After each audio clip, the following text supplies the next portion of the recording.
What up, YouTube? Here with a post-fight video of the Robeisy Ramirez versus Rafael Espinoza fight. Now, before I give y'all the summary of what happened in the fight, I'm going to tell y'all the results first. Rafael Espinoza pulled off the upset, winning this fight via majority decision. I had this fight score 114 to 112 in favor of Rafael Espinoza. And this fight was one of the better fights of this year, and it's a strong candidate of winning this year's Fight of the Year. And it was a dramatic, entertaining, competitive bout, and I wouldn't mind seeing another fight with these two fighters going at it again for the WBO featherweight title. And the featherweight division right now has got a good scene going on. There's no current unified champions, and the competition at featherweight is, I would say, healthy right now. Anyways, let's sum up what happened in the fight.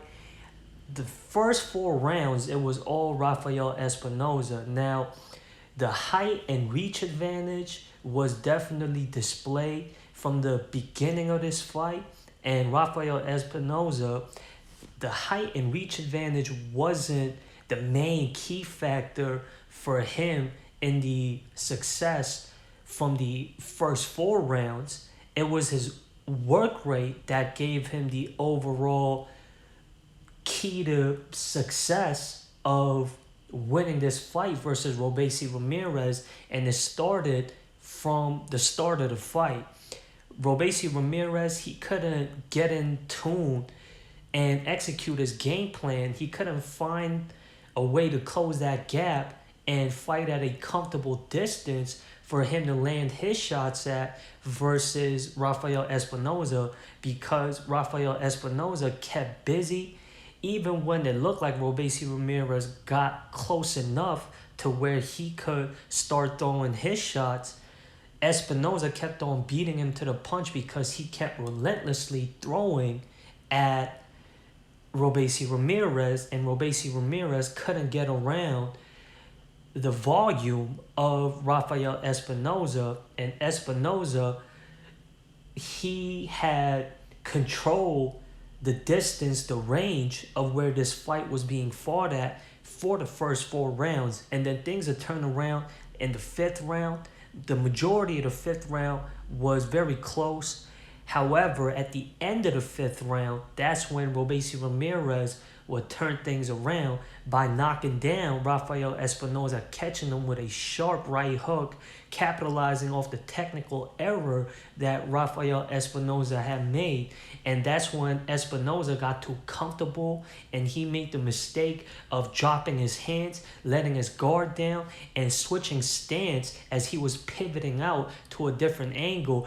It could have been a fact that it was towards the end of the round, because that's when the knockdown happened, and he was definitely affected by that knockdown, because when he got back up to answer the referee's count, it looked like he didn't know where he was and he was out on his feet. And I would say Espinoza was quite lucky that the knockdown happened at the end of the round and not in the earlier parts of that round, because if there was enough time, Robeisy Ramirez, with the experience factor that he has, and as well as him being a highly skilled fighter, he would have took advantage of that knockdown's effect. And from the 5th round and on, all the way to the championship round, from round 5 all the way to round 9, it was all Robeisy Ramirez. Now, Rafael Espinoza, he kept on throwing. He showed good fortitude and resilience, and he was still exchanging with Robeisy Ramirez, but Robeisy Ramirez got better of those exchanges during the mid-rounds. And Rafael Espinoza, as I had said, he kept on busy. You look at the punch stats, Rafael Espinoza threw almost 1,000 punches, and he threw a lot more shots than Robeisy Ramirez did. And the judges who don't have access to the punch stats while scoring the fight tend to favor the aggressor who is more active than the fighter who is, I would say, more accurate. And that wasn't, I would say, the case in this fight because of how close and competitive it was. Not saying that Robeisy Ramirez wasn't the more accurate fighter. However, I'm saying that because when you look at fights and you're not the official judge that is officiating the scorecards in the fight, as fans watching from home, then we tend to have access to punch stats and as well as hearing live commentary, and that can sway our scorecards that we personally score while viewing the fight. And more times when we see a volume fighter versus the more technical fighter who tends to throw less shots, how this stylistical differences balances each other out is when the fighter that throws less punches, they tend to be more accurate and land more effective and crisp and cleaner shots. However, y'all could go watch this fight yourselves. Robeisy Ramirez, he was more accurate because when you throw less punches, percentage-wise, it's going to look better on paper because when you throw less, when you narrow it down to a percentile average, it's going to make it seem like that the puncher that threw less punches is more accurate when it comes to the punch stats. However, Espinoza, with all the shots that he threw, he was doing damage as well. And he was landing some very effective shots throughout the fight. And not only was the work rate of Espinoza an impressive factor displayed in this fight, his level change as well and his ability to mix up his punches and putting them well together. He is a beautiful combination puncher, and that is what helped him win this fight, not just off the fact that he was outworking Robeisy Ramirez when it came to sheer activity, but his effectiveness with the shots that he was landing at Robeisy Ramirez as well.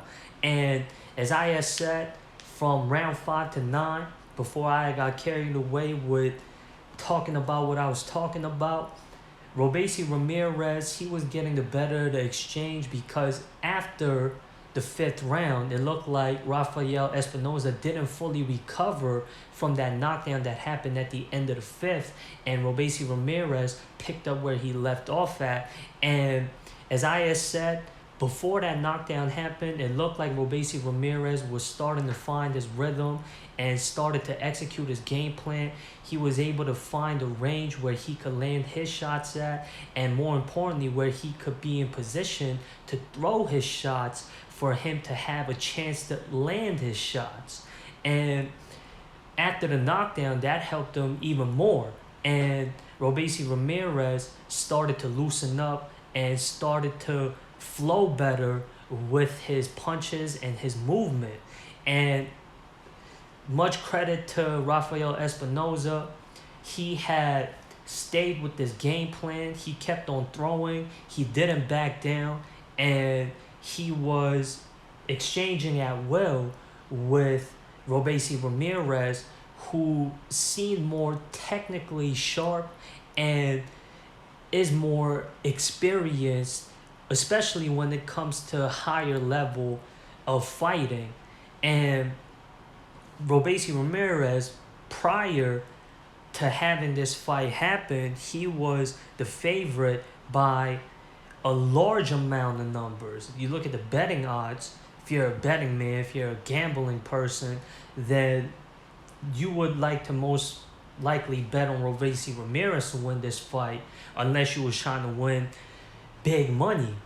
And Robeisy Ramirez, from that knockdown that he scored in the 5th round, he had gained respect from Rafael Espinoza when it came to the power that he carried in his hands. And Robeisy Ramirez, not that Rafael Espinoza was punch shot, but Robeisy Ramirez, he was able to fight the fight that he wanted to fight more in the middle rounds. And Robeisy Ramirez, he knew to capitalize off of the mistakes and the space and time that Rafael Espinoza would leave for him to take advantage of such opportunities whenever Espinoza would show signs of stepping off the gas pedal and letting Robeisy Ramirez invade that distance that him and Espinoza had when it comes to the range. And Rafael Espinoza, he learned from that technical error that he made at the end of the 5th round by not switching stances often, not taking such wide steps to pivot out, to create different angles and start fresh from a new position. And that made him more of a competitive bout in the middle rounds. As I say, even though Robeisy Ramirez was getting better of Rafael Espinoza in the middle rounds. However, in the championship rounds, it was all Rafael Espinoza. Rafael Espinoza, his stamina is top notch.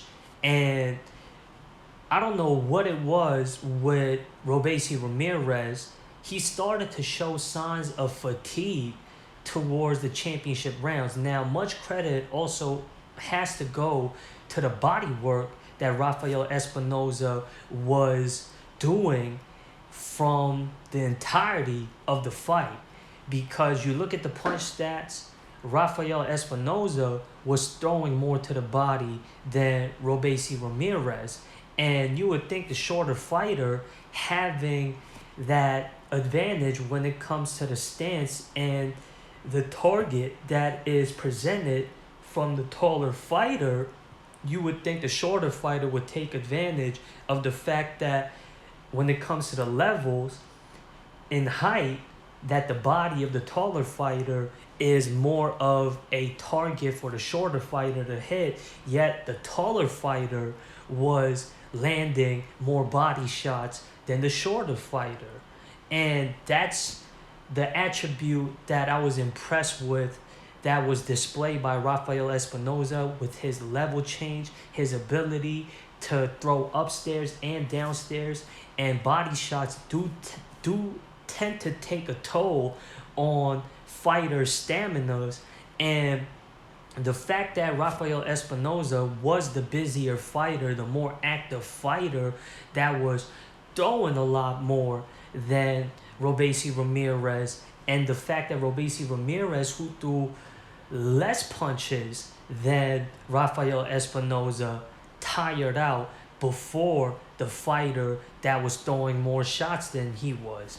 And as I said, the championship rounds, Rafael Espinoza turned up his offense and started to throw more, and it looked like how the first 4 rounds was looking in the championship rounds.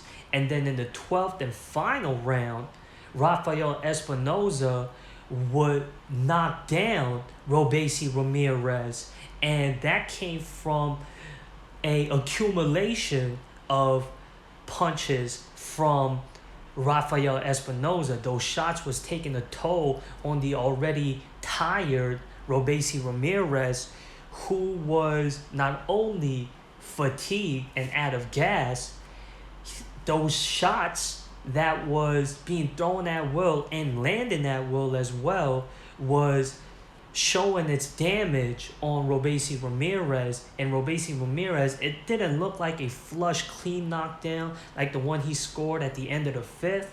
It looked more like Robeisy Ramirez giving up and taking a knee to gather his breath together and to regain his composure. And it was towards the end of the fight, luckily for him, when that knockdown happened. And you look at the end of the 12th, Robeisy Ramirez, he looked like how Rafael Espinoza looked at the end of the fifth round when he was going to his corner to have that break in between the rounds. And that's how you know both fighters, overall, they did damage to each other. However, the knockdowns, you look at it, those knockdowns was both significant knockdowns that both fighters scored on each other. And as I had said, if the knockdown wouldn't have happened, Rafael Espinoza would have still won this fight on my scorecard because I would have had it 114 to 113, 7 rounds to 5 in favor of Rafael Espinoza. But that knockdown happened, giving it more of a leeway for Rafael Espinoza to win this fight more comfortably on the scorecards. And if he weren't to score that knockdown the way how the two judges that had it scored in favor of Rafael Espinoza would have still had Espinoza up on the scorecard, so Espinoza would have won this fight regardless of the fact that, hypothetically speaking, if he weren't to score that knockdown. And as I had said, this was one of the most entertaining fights from this year that the sport of boxing had produced. And I had said the featherweight division is looking quite healthy right now.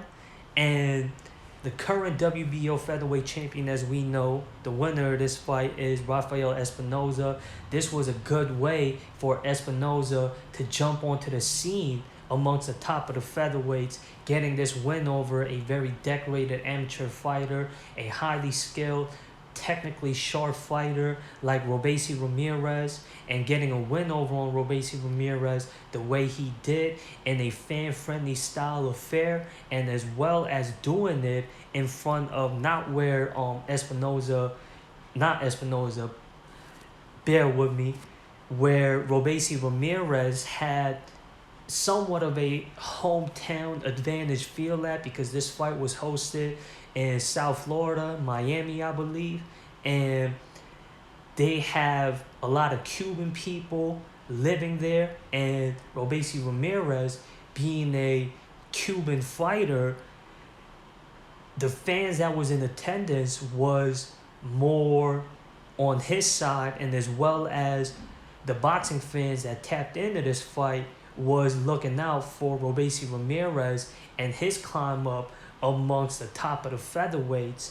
And they was expecting Robeisy Ramirez to win this fight, and for Rafael Espinoza to jump on the scene and get this upset victory the way he did is a good look for Rafael Espinoza. And I'm sure fans that watch this fight would like to see more of Rafael Espinoza, and the style that he has and the work rate that he displayed in this fight is the type of style that not only boxing fans like to appreciate more than, I would say, the defensive slick style fighters, the public tend to show more favoritism to fighters with a style like Rafael Espinoza.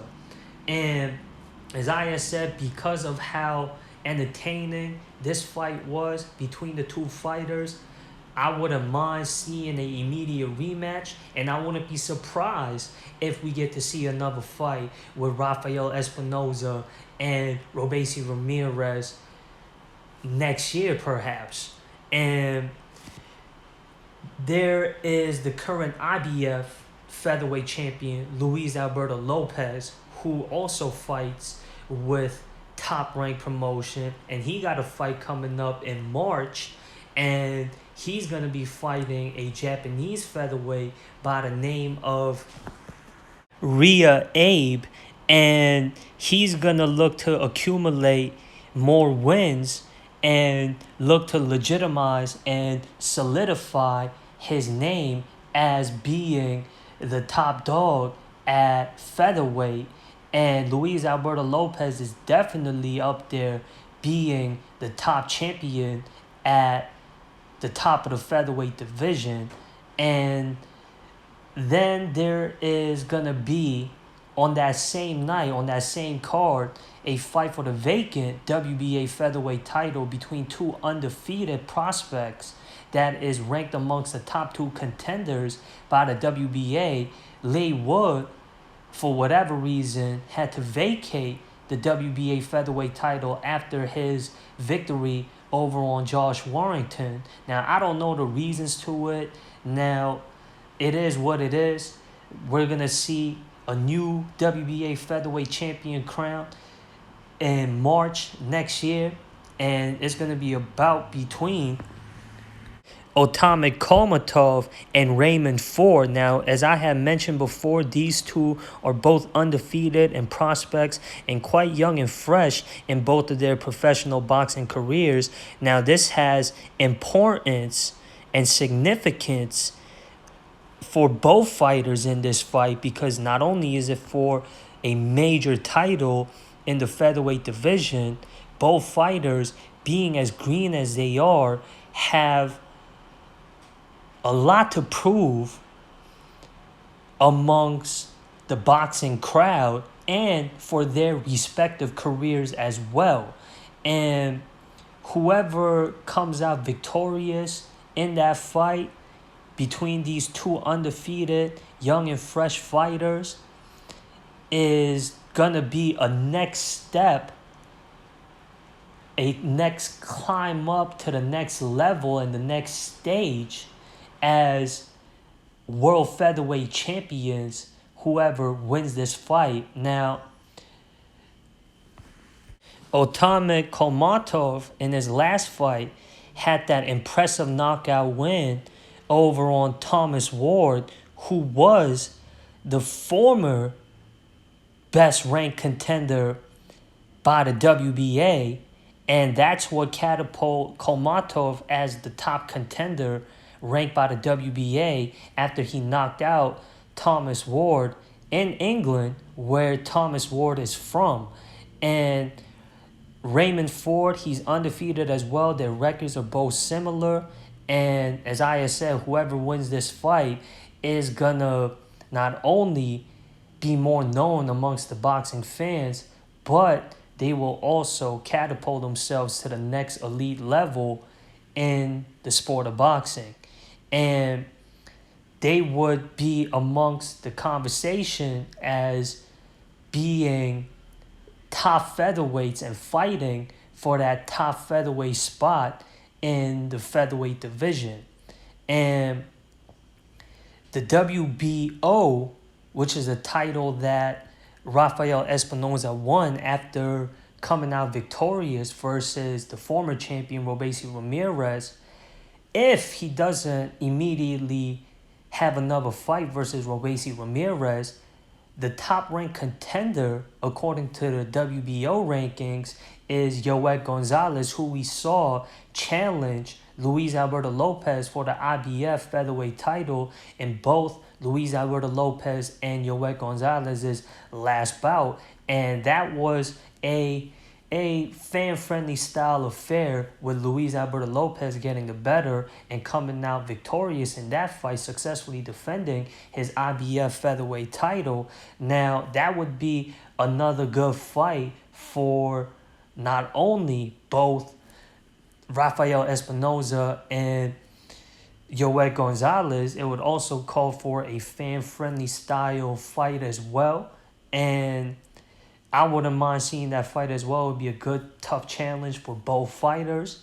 And then there is a fighter with an impressive record by the name of Arnold Kegai. He's a Kazakhstani or Ukrainian fighter.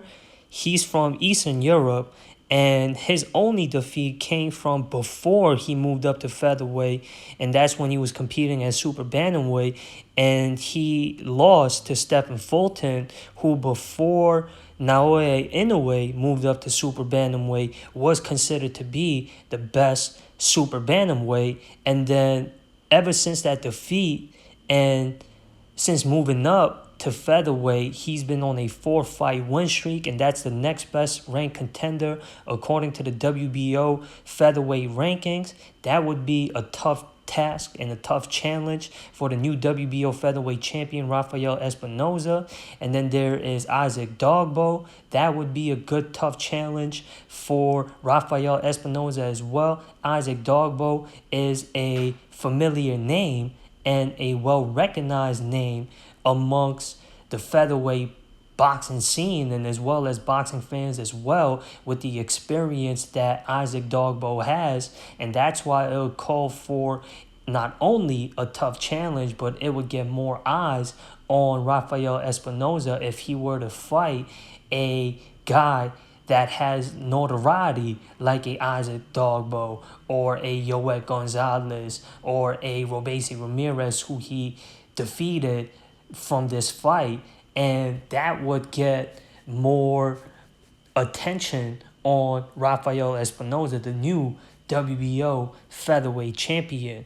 And as I had mentioned, coming up in March, there's two significant featherweight title bouts with Luis Alberto Lopez taking on Rhea Abe. And if Luis Alberto Lopez comes out successful in his defense versus Rhea Abe, then I would say after Rafael Espinoza has one or two more fights at defending his newly won WBO featherweight title, then a possible title unification bout between Luis Alberto Lopez and Rafael Espinoza can be a likely fight to happen, with both fighters having promoted by Top Rank, and as well as that WBA featherweight title bout for the vacant WBA featherweight title between Otabek Kolmatov and Raymond Ford. And that card is headlined, as I had mentioned before, by Luis Alberto Lopez versus Rhea Abe. And it's going to be on ESPN, promoted by Top Rank. And that's why either title unification bout with either the WBA or the IBF champion would be a good look and an easy fight to make happen for the WBO champion if him and his team are looking to unify any of the featherweight titles. And then the only other featherweight champion is Ray Vargas, who is considered by many boxing outlets as the best featherweight in the world.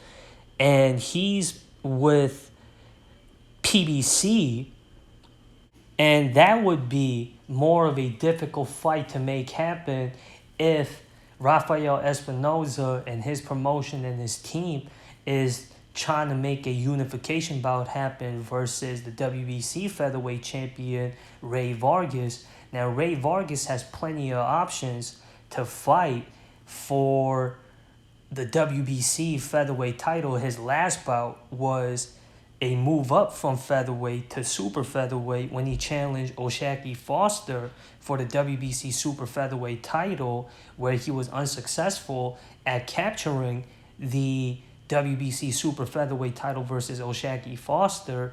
And as I had mentioned before, he could have a good fight versus Mark Mixayo, who he defeated to win the WBC featherweight title from, and then the current interim WBC featherweight champion is Brandon Figueroa, and that would be a good fight to have for both fighters, because both Ray Vargas and Brandon Figueroa are known names and recognized names amongst boxing fans, and I would say is both very notable names when it comes to the featherweight division. And as I mentioned before, to many boxing outlets and media, they consider Ray Vargas to be the top guy at featherweight.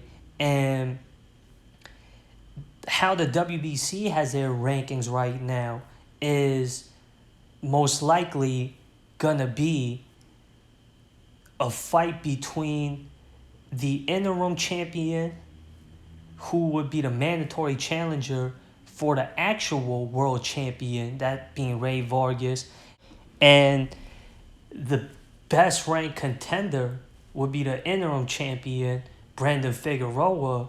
And that fight would be an easy fight to make happen for not only the WBC and its organization, but for PBC as well. And that being the promotion that promotes both Ray Vargas and Brandon Figueroa. So it would be an in-house fight to make happen for PBC. And with PBC having a new deal with Amazon Prime, a fight like that would be a good introduction to PBC's new age coming into play.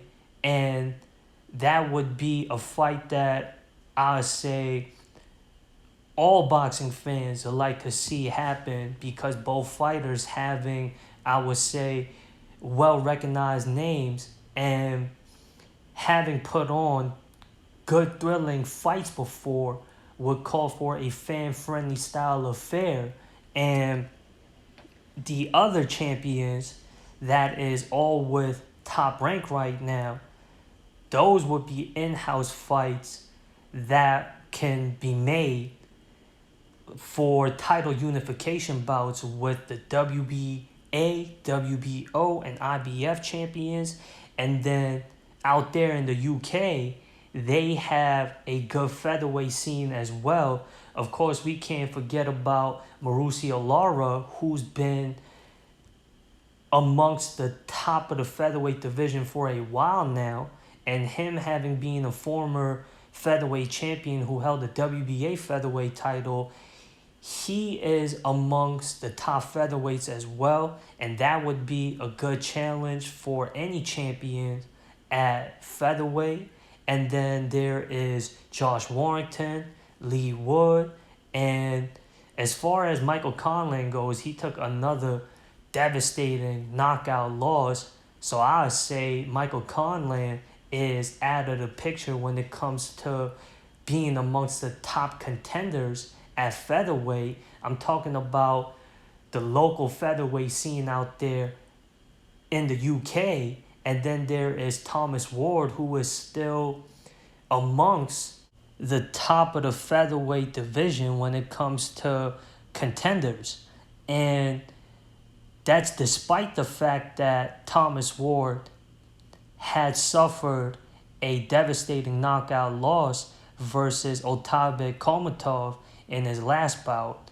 I thought I'd have to mention the British featherweights that fights at the top of the featherweight division locally out there in the UK.